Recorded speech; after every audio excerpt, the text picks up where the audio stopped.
You are an advantage, you are a blessings of happiness. Yes, we agree.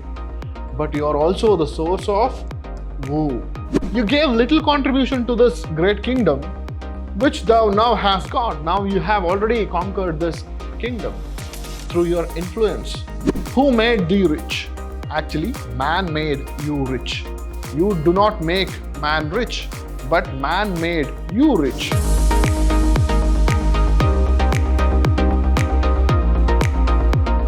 Hello students, I am Anil, Assistant Professor of English, Vidhyaashram First Grade College, the Temple of Excellence, MYSURU.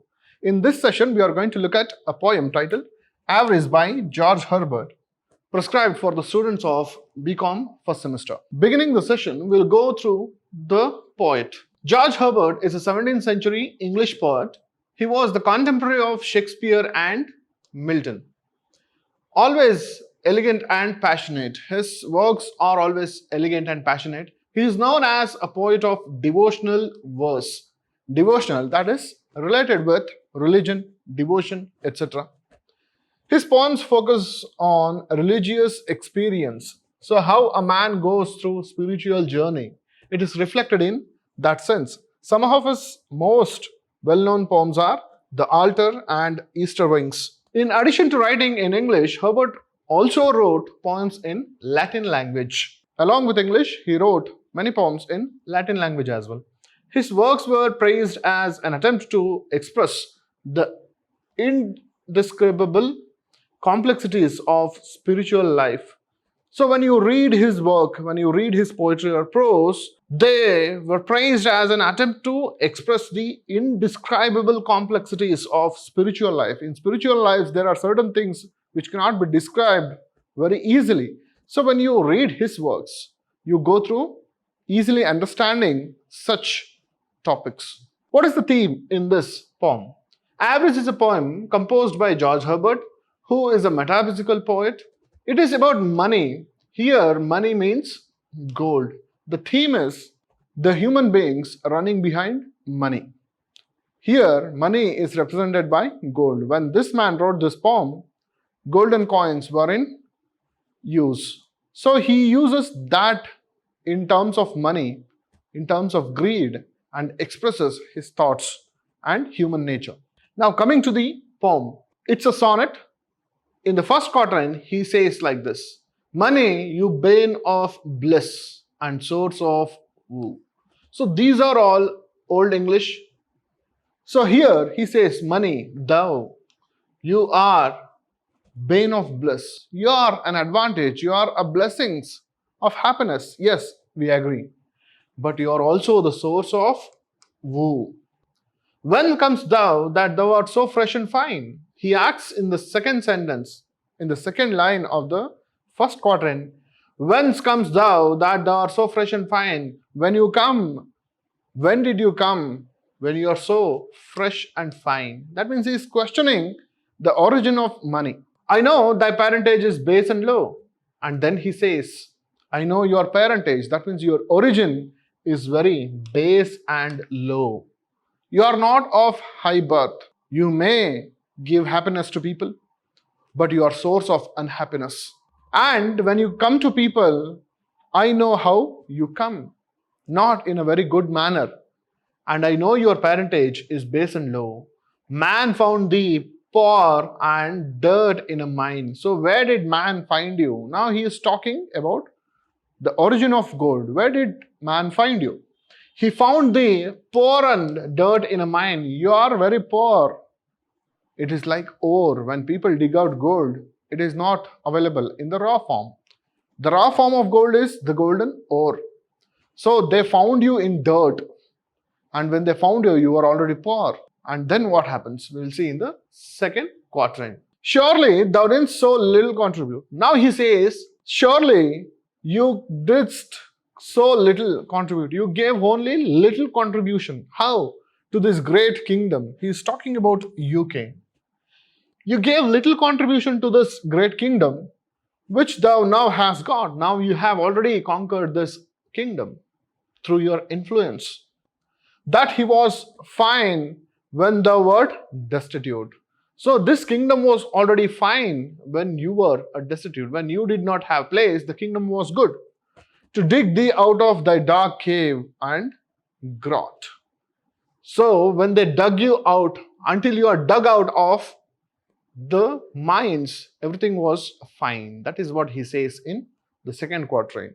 Third quatrain, he says, then forcing thee by fire, he made thee bright. Now, when people dug you out of that mine, you are so dirty, you are not looking good, you were already destitute. Then forcing thee by fire. So, the poet expresses how the gold is made to shine. He made thee bright. Who is this he? Man made you bright. Nay, thou hast got the face of man. Now what happens? Now you have got the face of man. Now you have his appearance. Now people have started valuing gold. For we have with our stamp and seal transferred our right. So why do you have so much of power now? Because with all our hard work, we have given all our identity by giving our stamp and seal.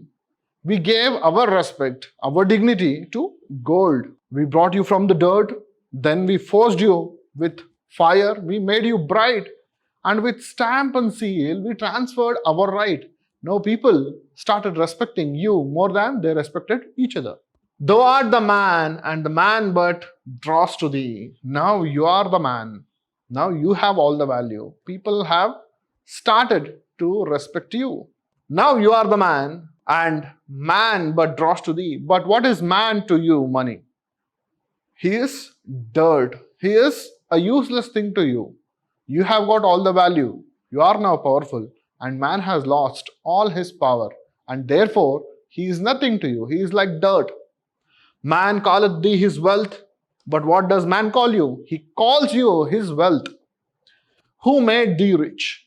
Actually, man made you rich. You do not make man rich, but man made you rich. And while he digs out, you falls in the ditch. And finally, in the couplet, the poet says, when man brings gold out of that mine, what happens? He digs you out. He digs gold from the ditch, from the pit. And you can imagine when you want to bring something out of the ditch, you have to enter in. And he gives a beautiful picture, says when he digs you out, he falls in the ditch. The man goes into the ditch. You come out and the man goes in. Therefore, reversing the value of the man with that of gold.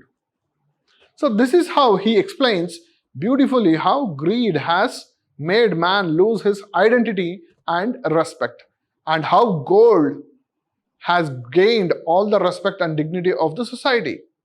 And finally, in search of gold, in search of money, out of his greed, man falls in the ditch, while gold takes all the credit. So this is how the poet explains greed of human beings and brings the topic of money in terms of gold. I hope you understood the sonnet. This is a Shakespearean type of sonnet where you have 3 quatrains and a couplet. Summarizing the sonnet, George Herbert, he wonderfully explains how money got its birth, whether it was of high birth or low birth. Now you understood that money was made with all that is base and low. But what happened with man's greed? He gave all the shining to it. He forced it with fire and gave all the brightness. But what happened later? Then it became the face of man. Man lost his own face. And people started running behind money, which is represented by gold.